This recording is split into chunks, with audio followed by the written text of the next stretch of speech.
Salve, salve galera, chegando aqui com um vídeo especial na Motorsport TV Brasil, isso porque tivemos nessa quarta-feira confirmação de notícia que você leu no sábado à noite, no GP de São Paulo, aqui no motorsport.com. Claro, Gabriel Bortoleto na Sauber como piloto titular em 2025, encerrando o jejum brasileiro na categoria, e por isso eu, Carlos Costa, estou na companhia de Felipe Mota, apresentador dos canais ESPN e ex-repórter de Fórmula 1 e Loco por muitos anos, que pegou inclusive brasileiros na Sauber, né, Felipe? Sim. Exatamente, para tratar de como deve ser essa primeira temporada do Bortoleto na Fórmula 1 com uma equipe que vem ali penando nessa temporada em especial. Mas Felipe, seja muito bem-vindo. Primeiro, sua análise sobre a notícia que muito nos alegra. Primeiro passo eu acho que é ficar muito contente, um abraço a todo mundo que está ligado nesse papo, ficar muito contente, né, se você ficar vários anos sem ter um brasileiro como piloto oficial, fixo, né, regular, sem ser, a gente teve o Pietro Fittipaldi que teve a oportunidade de substituir e participar de etapa, mas não como um piloto fixo, eu acho isso incrível, então eu estou contente. E muito contente pelo Gabriel por ele merecer. Demais. A gente já viu pilotos que merecem, por exemplo, para dar um exemplo, eu acho que o Drogovic merecia uma chance. Em algum lugar, ela não aconteceu e parece que não vai acontecer. Nada estava escrito que o Gabriel não podia ter um entroncamento ali de não conseguir também. Então ele conseguir, show. Eu sou bastante reticente no sentido do que esperar. Eu acho que é o famoso vamos aguardar. Se você hoje falasse o que você pediria, cara, eu pediria, óbvio, que a Sauber tivesse o menor carro do mundo, mas fazendo pedidos realistas, eu gostaria que a Sauber / Audi tivesse um carro, pode ser um carro fraco, mas um carro fraco embolado com outras duas equipes. Que esteja competindo. Quase como se fosse assim. Não como era, por exemplo, a Virgin do Lucas de Graça. É isso, exatamente. E razoavelmente como é a Sauber de 24. Porque hoje a Sauber de 24 ela é bem ruim. Então assim, é quase como se, para fazer um raciocínio bem curto, rasteiro, é como se a missão fosse, olha, é um carro que de vez em quando consegue sair no Q3. Sabe, assim, em condições normais. Sabe, tem outras duas equipes ali que se ele fizer um bom trabalho, ele larga em 13º. Que as pessoas falam, uau! Mas assim, vamos parar para pensar. Ele é muito capaz. Ele é um piloto, fazendo uma comparação ao basquete que eu tanto amo, ele é um prospecto que talvez fosse escolha número 1 de draft. Vamos imaginar que a Audi está apostando num número 1 de draft. O que é isso, para você que não gosta de basquete? São esses jovens de 18, 19 anos, eu estou falando de jogadores de basquete, que ainda não tem um talento todo exposto, mas que uma franquia fala, eu vou pegar esse cara porque lá na frente ele pode ser o franchise player. O cara do time. Porque o jogador da companhia, a estrela da companhia. A Audi é uma empresa muito séria. O Binotto dá a declaração de que o alvo é 2030. Óbvio que o Bortoleto não está pensando nisso. Mas vamos supor que eles falam, cara, a gente precisa pegar alguém para, se isso for acontecendo, a gente tem aqui. Tem um staff capaz que o cerca. Bortoleto, eu tô falando, então eu imagino que ele tem um contrato muito bem amarrado para não ser chutado em qualquer situação, e ao mesmo tempo imagino que hoje tá tudo meio começando a travar de novo no mercado. Cara, para dar mais um ano ruim da Aston Martin, eu sei que o Adrian Newey foi lá, eu não acho que o Alonso vai soltar largar o osso agora, esperou até agora, vai. Mas sabe isso, aí o Verstappen sai, o Alonso que é empresário do Bortoleto. McLaren dá aquele chabu todo. Eu não acho que o contrato do Bortoleto, nada na Fórmula 1 é inquebrável. E aí ele vai eventualmente subindo, mas eu não quero nem viajar tanto. Indo para o básico, cara, ele precisa mostrar, vai ter uma chance. Todo mundo observa, uma pessoa num carro ruim consegue fazer minimamente coisas que chamam a atenção. Dentro do paddock isso é visível, né? Isso que você quer dizer, por mais que seja uma equipe ruim e tal. Sim, imagina uma corrida como essa de Interlagos, uma chuva desgraçada, todo mundo saindo, ele vai lá e acaba em 11º, nem pontua. Cara, o cara fez um corridaço, hein? As pessoas observam. Falei em chuva, deu pra ouvir o trovão aqui. Mas é interessante esse aspecto, porque eu acho que esperar muito da Sauber para 2025, lembrando que vira Audi só em 26, né? Eu acho um pouco demais. Quem sabe um quê mínimo de competitividade, que é algo que a gente não tem visto nesse ano, mas temos regulamento praticamente congelado para o ano que vem e todo mundo vai estar de olho em 2026, mas a gente sempre fala, né? O primeiro rival adversário de um piloto é o seu companheiro de equipe. Sim. ele terá um companheiro de equipe difícil, cujo histórico, aliás, de confrontos internos é bom para o Hülkenberg. Você vê o Hülkenberg aí como uma boa referência e como o Bortoleto terá de lidar com o alemão? Cara, qual que eu acho que é a grande chave do Bortoleto? Talvez entender o contexto em que ele está inserido e não afundar nisso. Porque quando o Dudu Barrichello veio aqui falar e falou sobre andar lá atrás, e ele falava do Bibi, né? Ele chama o Bortoleto de Bibi. Ele citava sobre isso, de que quando você está ali atrás tomando 2 segundos, 1 segundo, você vai se perdendo. Assim, o Bortoleto tem que ter um entendimento do que é isso em relação ao carro e aos outros 18 pilotos. Estou citando 18 porque eu estou excluindo o Hülkenberg. E se ele começar a levar fumo do Hülkenberg, como ele vai trabalhar isso? Acho que se o Bortoleto chegar e perder do Hülkenberg, hoje isso é normal. A questão é de quanto? É de quanto e, assim, ainda mais um carro ruim. Se fosse um carro bom, eu acho que a chance é sempre maior de você conseguir acompanhar. Num carro ruim, e o Hülkenberg já andou em carros ruins. Então, na minha opinião, ele vai ter dificuldade, na minha opinião, mas vendo o Hülkenberg, eu acho um grande sujeito e um grande piloto. Melhor ser o Hülkenberg. Mas se fosse o Zul, ele ganharia. Espero que sim. Mas se não ganhasse, ia ser um fiasco e não acrescentar nada para ele. É isso. O Joe, inclusive, foi companheiro do Felipe Drugovich na segunda temporada do Drugovich na Fórmula 2. E naquela ocasião foi superior ao Felipe por uma série de questões aí, mas eu acho interessante, né? Porque, inclusive, entrevistamos o Nico Hülkenberg nesse fim de semana de GP de São Paulo e eu perguntei para ele, de um cara que você conhece bem na época de temporada de calouro do Hülkenberg, Rubens Barrichello, que foi parceiro do Hulk na Williams. Só um detalhe rápido, o Rubinho teve na Williams como companheiros Hülkenberg em 10 e em 11 o Pastor Maldonado. Ele sofreu mais com o Maldonado do que com o Hülkenberg. Aí você fala, para o ímpar, quem você pega? Todo mundo pega o Hülkenberg. O Hülkenberg chegou com Só um deles tem vitória na Fórmula 1. É isso, e com méritos, uma mega vitória. Mas o Hülkenberg é um cara que quando chegou, ele tinha esse status assim de Gabriel Bortoleto, para pegar o atual. De Piastri. O Hülkenberg foi campeão da GP2. Foi, então. De forma contundente. Então E aí ele sofreu com o Rubinho. Tanto que fica fora do grid em 2011. Exatamente. Mas agora olhando mais médio e longo prazo, Felipe, a gente sabe que é um contrato plurianual do Bortoleto que garante ele já na era Audi da Fórmula 1. Exato. Temos Mattia Binotto como o cara que comanda a operação, mas não é chefe de equipe, é importante que se diga isso.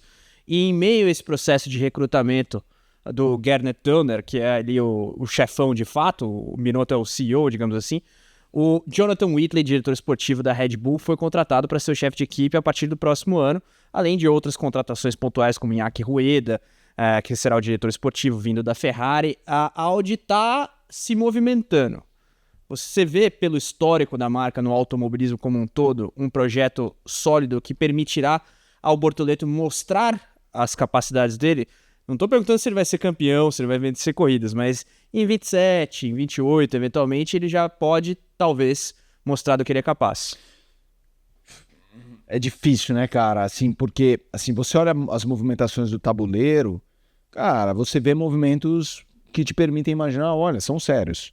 Mas se você tirasse esses nomes envolvidos das pessoas e colocar só a marca, a Audi, você já veria essa seriedade. Estamos falando de uma grande marca. E assim como já vimos grandes marcas não tendo bons resultados na Fórmula 1, porque é difícil. Sim. Não é construir carro. Você pegou uma época com Vi muitas vários. marcas. Exato.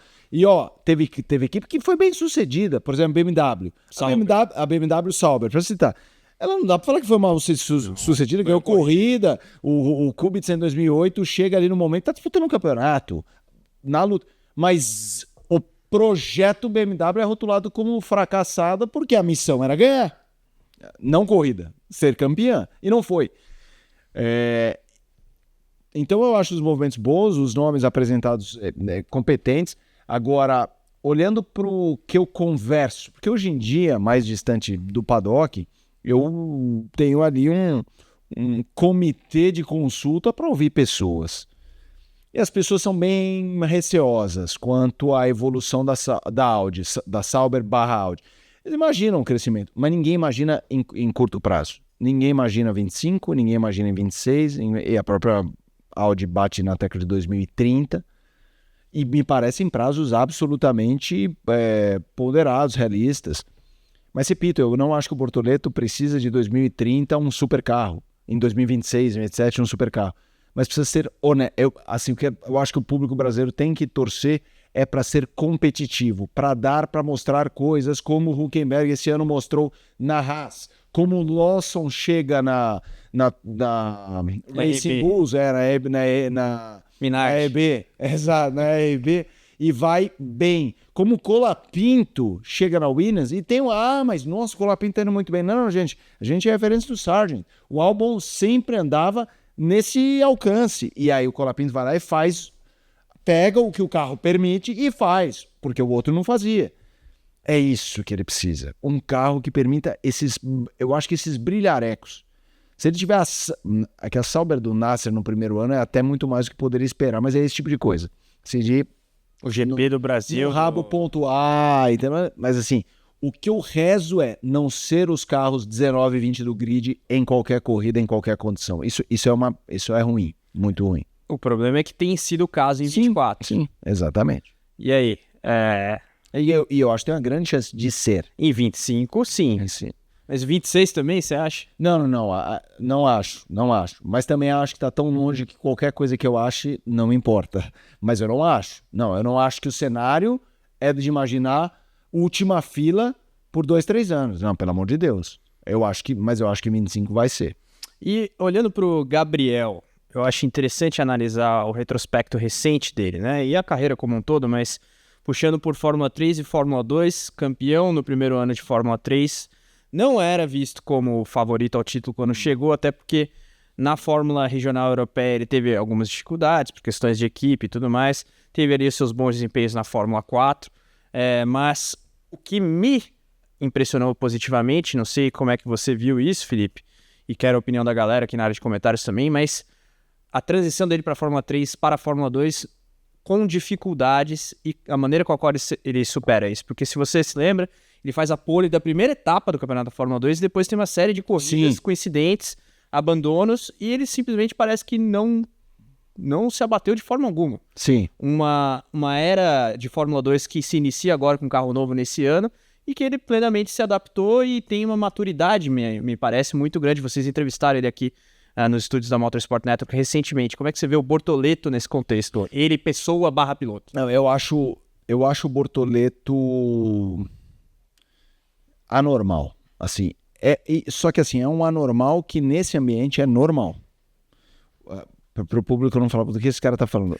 É anormal você ver um moleque de 18, 19 indo para 20 anos com esse nível de capacidade. Isso em qualquer, ainda mais no mundo de hoje. Compara ele com qualquer menino de 18, 19. É outro planeta. Uhum. Só que o ambiente que ele tá indo, os grandes são assim. Sim. Então não é assim, nossa, olha como o Bortoleto é assim. O Max não era, hein? Não, o Leandro não era, não. Todos em geral são assim. Mas comparando aos brasileiros, que inclusive não chegavam, há uma diferença muito grande. E aí, só para deixar muito claro, isso eu não tô falando do Drogovic, que é o caso que tá muito espelhado, eu não quero parecer, e eu não vou entrar nisso aqui. A questão do Drogovic é outra. O Drogovic também sempre foi um cara muito focado. É que o Bortoleto, ele tem, para mim, ele une pé no chão, frieza com um jogo de cintura. Eu odeio usar palavras em inglês. É que tem palavras em inglês que tem 4 letras que a gente precisa usar uma frase, mas ele é sharp. Ele é afiado, mas é um afiado que não é... Sabe assim, ele veio aqui, aquela entrevista dele, logo que começou a especulação, você vê que ele não cai em nenhuma casca de banana. Até aquelas que saem meio naturalmente, ele sabe sair, mas ao mesmo tempo sem ser bundão. Eu sou muito fã do Bortoleto. Então eu acho que ele tem uma capacidade, também pelo histórico familiar, empresarial, que é outro, para citar o outro que não tem nada a ver com o Bortoleto. Lucas Moraes veio aqui, a gente falou sobre o lado dele empresarial. A família dele é uma família das mais, se não a mais bem-sucedida da história do Brasil. Se não é é top 5.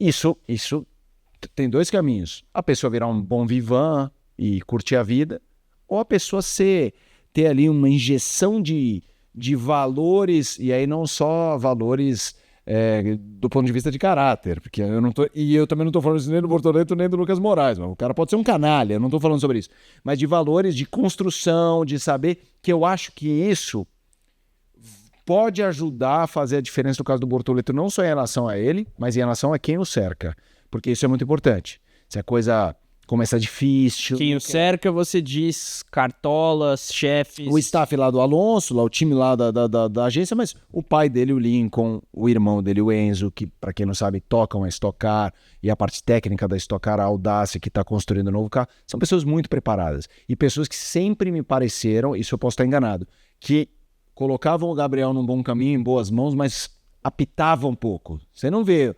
Deixaram ele aprender. Deixaram ele aprender, bater a cabeça... se virar, você não via a família indo todo GP lá, mas ao mesmo tempo ele estava muito bem assessorado. Então eu acredito, eu vejo, quando eu olho, eu vejo uma engrenagem que para de pé. Se isso vai dar certo ou não, mas respondendo a sua pergunta sobre lidar com tudo isso, ele me parece muito capaz e muito preparado. Só acho que você passa 2 anos ganhando no olho, maravilhoso, bacana, eu acho que Isso é um baque. Eu acho que pode ser um baque. Sim, mesmo sendo na Fórmula 1, você tomar 2 segundos e falar, puta merda, tô tomando 2 segundos, é uma coisa. E se ele tomar 2 segundos do 17º e 3 décimos do 19º, se for o companheiro dele, também não é legal. E isso pode acontecer. Aí vamos ver como ele trabalha isso. Eu acho que ele tem toda a condição de se adaptar rápido e ter sucesso. Felipe, pra fechar, eu acho importante... Boa, e no final eu tenho uma saideira que me ocorreu agora. Boa, mas o que eu ia perguntar é do impacto disso pro Brasil, porque você pegou ali, talvez essa última leva de pilotos brasileiros no grid. Eu peguei. E foi um jejum muito grande. Talvez pra galera mais jovem nem haja assim a percepção do quanto isso é importante, esse retorno do país ao grid. Cara, o que eu ia falar pra minha saideira que eu falei tem tudo a ver com isso. Para mim esse é um momento muito interessante de observar, que é como é a volta do Brasil ao grid tendo um novo público. Eu peguei uma safra absolutamente vencedora, que não foi campeã mundial. É uma inversão do que aconteceu com o vôlei, que teve a geração de prata e depois veio a de ouro. Na automobilismo a gente teve a de ouro para depois ter a de prata. Massa e Barrichello. Massa e Barrichello. Que era... que porcarias, hein? Puta, que horror. Eu tô falando isso porque às vezes eu voltava da Fórmula 1, sei lá, eu me lembro de uma corrida que o Massa ganha, acho que foi Valência, na corrida seguinte ele não vai muito bem, aí eu volto, um amigo meu me liga, sei lá, pô, não sei o quê. Pô, mas também, aquelas coisas de não é o Senna, especialmente isso, porque ninguém se o pessoal fala assim, mas não é o Emerson, não é o Nelson, não é o Senna, a gente sabe que tinha isso. E a sensação que eu tenho é que o Brasil, de certa forma, se livrou disso. Que pra mim era péssimo. Pelo rejuvenescimento do público? Acho que é um combo. Acho que o jejum... Pô, quando você fica com o jejum, qual que é a referência atual? É o jejum. Não é o Emerson ou o Nelson, que estão lá, ainda existem. Mas, pô, tô sem. E é um moleque que ganhou a Fórmula 3, Fórmula 2, você tem essa expectativa. Então, acho que quando o carro for ruim, você vai ter a expectativa. Cara, o carro é ruim. Mas o Senna de Toleman, hein? Ele em Mônaco quase jantou o próximo, porque o Lauda ele jantou. Vai lá, Bortoleto, pra cima deles aí, pam. Eu não acho, derrubei meu relógio. Eu tirei pra não fazer barulho da mesa, fiz mais derrubando o estúdio. Que maravilha. Então eu acho que a gente vai ver na prática se a gente se livrou disso. E além disso, então eu acho que tem o combo jejum, que é a última referência, mais novo público. Esse novo público jovem, felizaço. E acho que vai ter um monte de brincadeira simpática, sabe? Passou do Q3, vai pro Q2, Título mundial. Q2 neles, entendeu? Não tô falando que eu acho certo ou errado. O que aconteceu eu acho errado. A gente não sabia aproveitar o que tinha. Pô, é legal. É isso, ó. Pô, o Rubinho tá lá com o Schumacher, vai sofrer, mas cara vai ganhar umas corridas. Vai ser vice-campeão mundial, vai ser terceiro. Critica quando é errar, não tô falando que tudo é bonito. Sim. Então eu tô muito interessante para ver como vai ser esse combo brasileiro voltando depois de um jejum com um novo público que não necessariamente acompanha a Fórmula 1 por um brasileiro e que talvez passe a respeitar o brasileiro pelo que ele é e não pelo que você idealiza que todo mundo vai ser. Perfeitamente, acho que vai ser legal de acompanhar esse processo. Você que está com a gente, deixa já a sua impressão aqui na área de comentários abaixo. Não esqueça do like, muito importante, e claro, se inscreva e ative as notificações aqui na Motorsport TV Brasil. Você viu em primeira mão a notícia da contratação do Bortoleto pela Sauber. A gente segue na cobertura da Fórmula 1 e das principais categorias do esporte a motor em 4 e 2 rodas. Então, galera, a gente se vê na próxima. Felipe, muito obrigado e vamos ficar na torcida por sucessos de Gabriel Bortoleto na Fórmula 1. Valeu. Um abraço. Tchau, tchau.